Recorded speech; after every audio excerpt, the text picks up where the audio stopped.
I recently posted about a haul of Indian subcontinent swords, which actually included that nimcha behind me there. And these were all in really, really rough shape. Different stages of rough shape, perhaps, but each and every one of those swords was in need of deep, deep cleaning. So I talked about them in a previous video where we kind of did a bit of a triage of which ones would be cleaned perhaps with the normal method of the channel and which ones I would try using De-corroder on. Today we have an update on that. So we're going to be looking at a few of the swords that I used De-corroder on. Well, not only, because at least one of them I used both methods. So I started with the traditional Autosol method and then I used De-corroder. But this is mostly a batch of swords that went through multiple passes of De-corroder. When I say De-corroder, I'm not talking about a generic product like a De-corroder. This is Renaissance Decorroder. It's a product that is made by the same makers of Renaissance wax, which is basically the preservation microcrystalline wax that is used in the British Museum and a bunch of other museums. So the same company produces a product called De-corroder. This is essentially a chelation agent in a gel form, or perhaps more than a gel, it's actually a viscous liquid, I would say. So it's very similar to evaporust in the way it works, but it's probably more expensive. And it's less liquid, so it's not the kind of product that you can buy a couple of liters and just fill a bucket with and dip your swords in. It's somewhere in between a gel and a liquid. So it's, imagine like a shampoo or soap, perhaps. So it has that kind of consistency, and so you use it in that way. You can paint it on an object if it's really big, like a sword, or you can dip a small object like a coin into it. And the results have been really positive. However, the only caveat here is that it is expensive and it has that limitation in terms of practical use. So I think at 25 or 30 euro per liter, I would, to dip a sword, you would need a few liters. That's starting to be around 100 euro. And it does get dirty really quickly, and I'm not sure how long lasting it is, in the sense that you can probably reuse it various times in the same way as evaporust, but it doesn't have an infinite life cycle to it. So anyway, this is a lot of talk. I have plans to try a homebrew method as well, so I'm keeping a few swords on the side for that. But with all of this introduction being said, we'll start looking at how evaporust worked on different swords. And here we are with the close-up angle of the swords.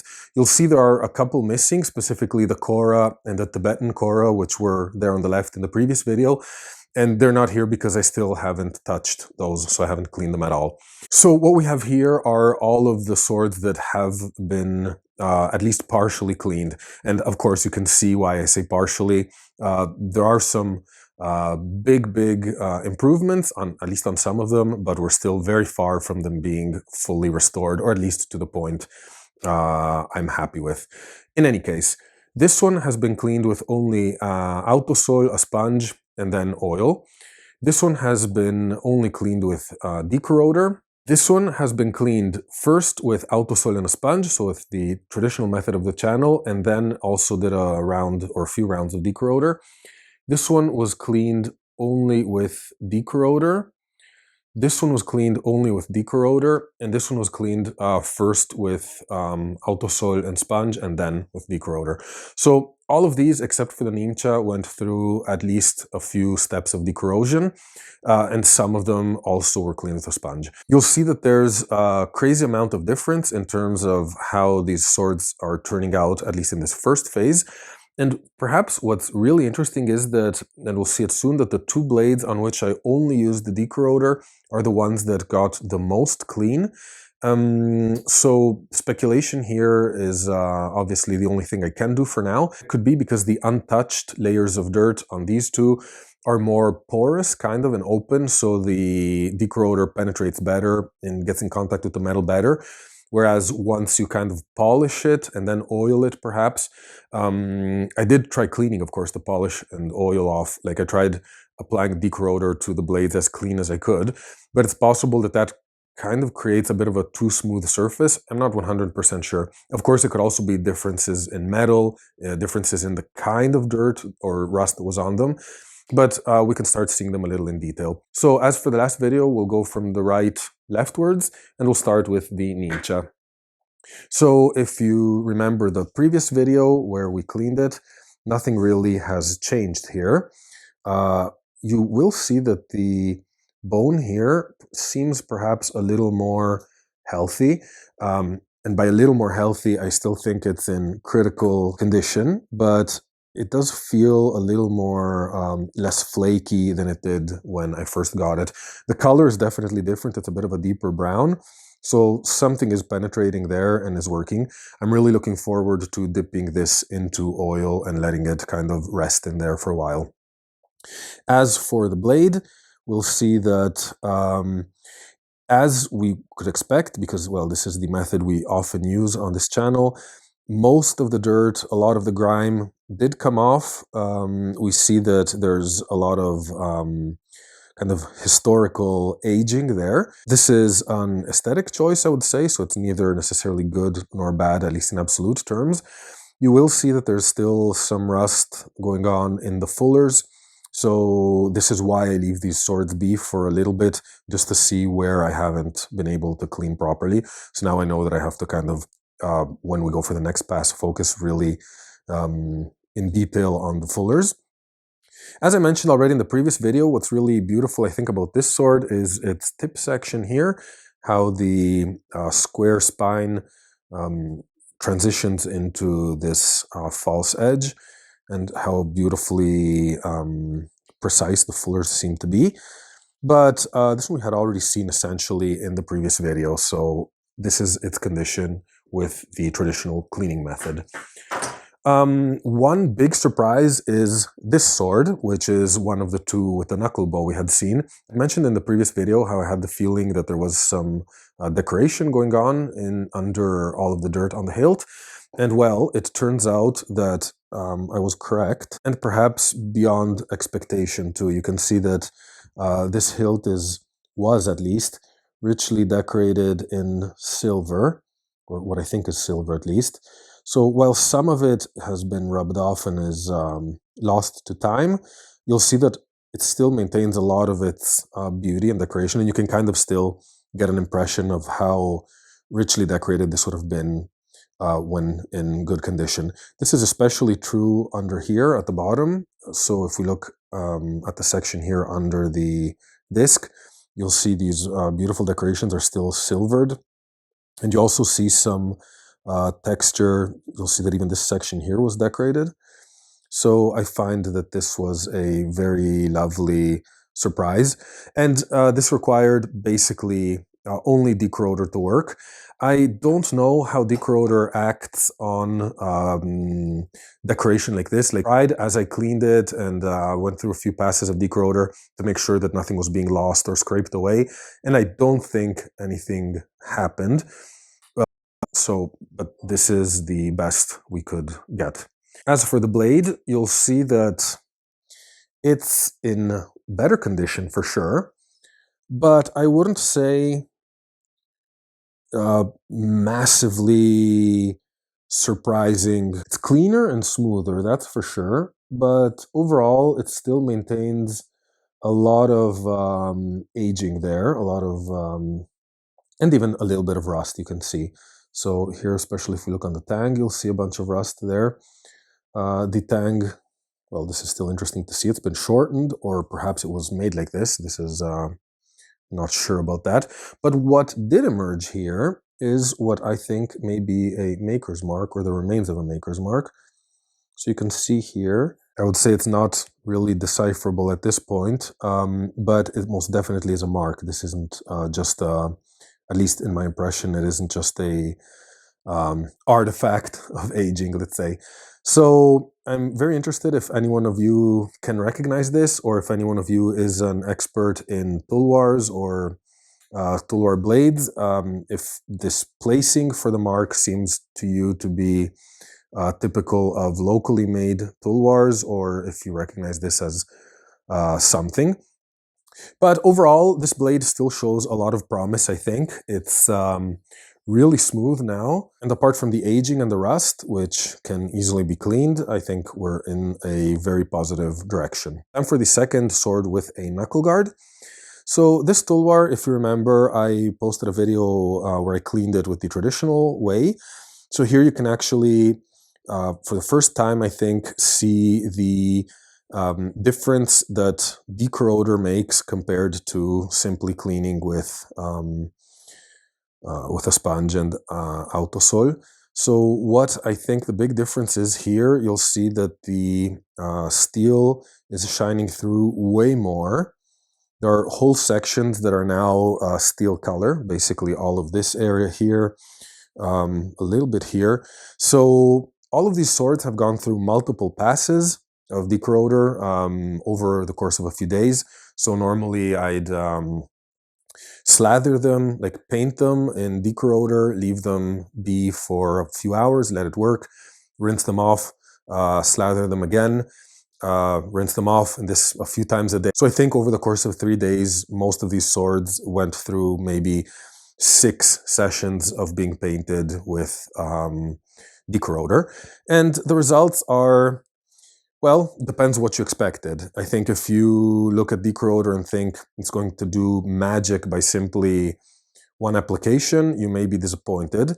But if you have experience with trying to remove rust from swords, seeing how this result can be achieved by simply passively, I mean, it is a bunch of work and it's pretty messy because you have to use water and yeah, it's not a clean job, but it doesn't require a lot of effort. And to get these results is honestly very, very promising. So this blade, I'm hoping to kind of get all to this kind of stage, if not better. Nothing else emerged here though. In terms of the hilt, we'll see that hilts seem to not respond as well to the De-corroder.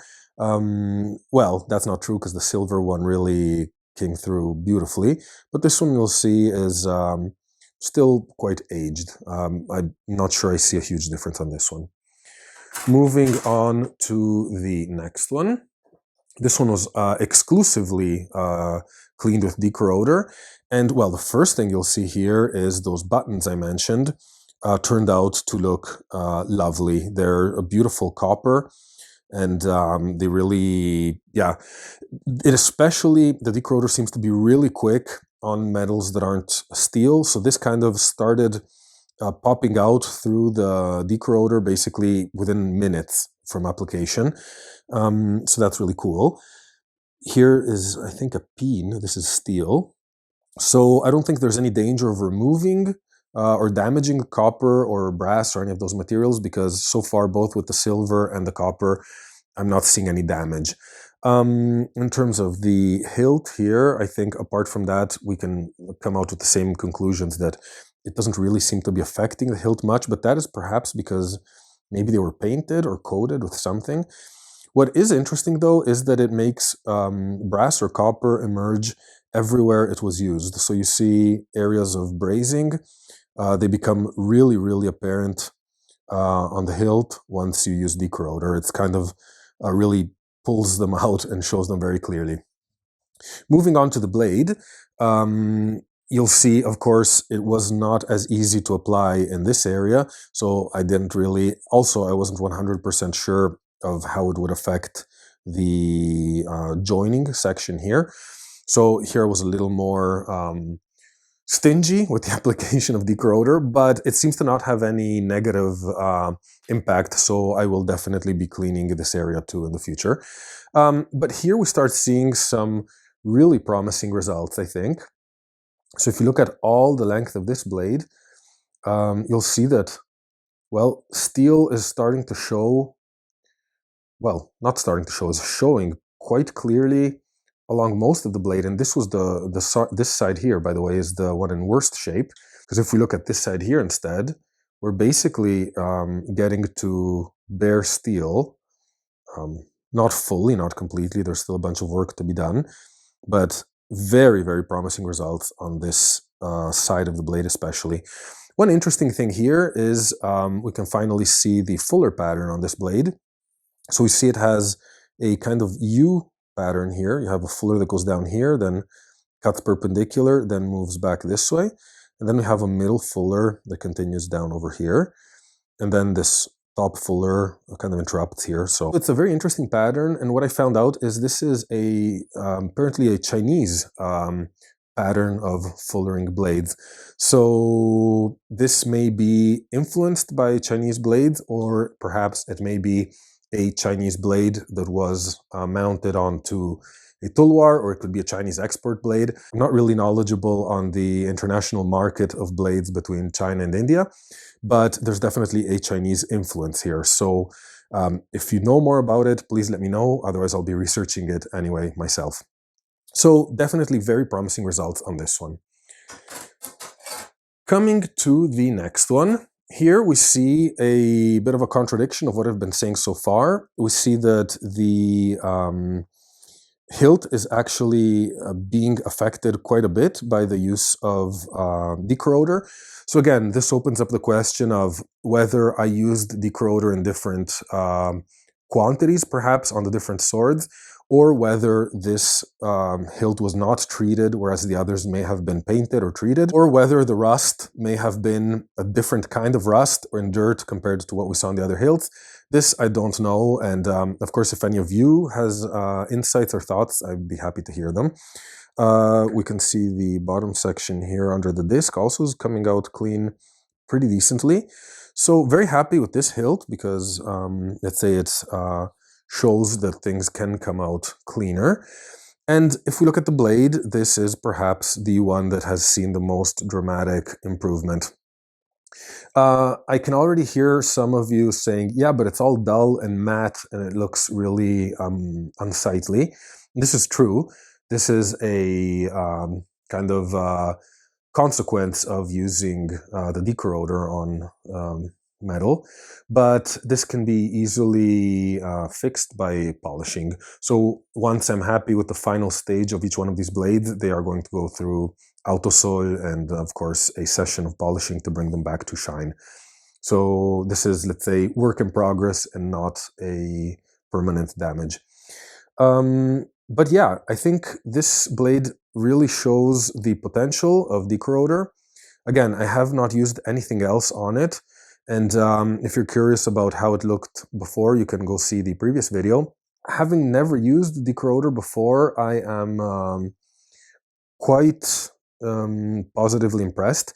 It does require still more work than you may think out of the box. Like when you buy it, or it seems like a solution that is going to simply peel off the rust for you with no effort. That is true in a sense, but as I mentioned, it is a messy job and it does require hours of being there, checking to make sure it's not over working, rinsing the blades, drying them off, then repeating the process over and over again. So it's not a one dip, one solution kind of thing. It's more of a 3-4 day process to get to this point, which means, of course, that it requires still more passages to be fully clean. Still very promising.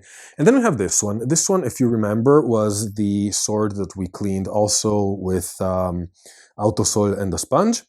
And I then decided to also try and test it out with De-corroder to see what would happen.